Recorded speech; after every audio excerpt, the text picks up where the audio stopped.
অষ্টসখী তারা মিলিত হয়ে রাধারানীকে নিয়ে কুঞ্জবনে প্রবেশ করলে।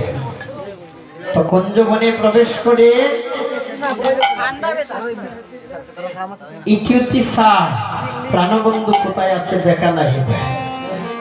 প্রাণবন্ধুকে না দেখে রাধারানী বলছে সখীগণকে, সখীরে রাধারানী খাতরে বিরহে অষ্টসখীর কাছে অষ্টসখীকে বলছে, সখীরে প্রাণবন্ধু রইল কই, কালিয়া কালিয়া কালিয়া বলে নিশিগত করলাম ওই, আমার বন্ধু রইল কই। লবঙ্গ মালাটি গাতিয়া মালা আশা করতে সাইয়া রই, আইল না গো গালা মালা হইল গালা, কার ঘরে মালা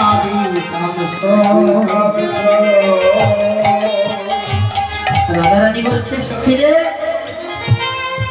যার জন্য মালা গাঁথলাম সে আসলো না, তো আজ আমি মালা কার গলে দেব। সবাই চন্দন বসিয়া কটরায় বড়িয়া লই, আইল না গো খালা চন্দন হইল জ্বালা, খার অঙ্গে সেটাই বন্ধু রইল। তো সখীগণ বলছে, রাধে আজ যখন তোর প্রাণবন্ধু আসল না, তাহলে আমাদের মনে হয় কি একটা কুঞ্জ সাজাতে হবে।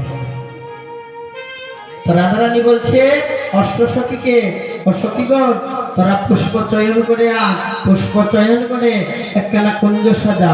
রাধিকা আদেশ মনের হরিষে কুসুম চয়ন করি, মল্লিকা মালতী আরো জাতি জাতি সাজাইল তারা স্তরে তরে।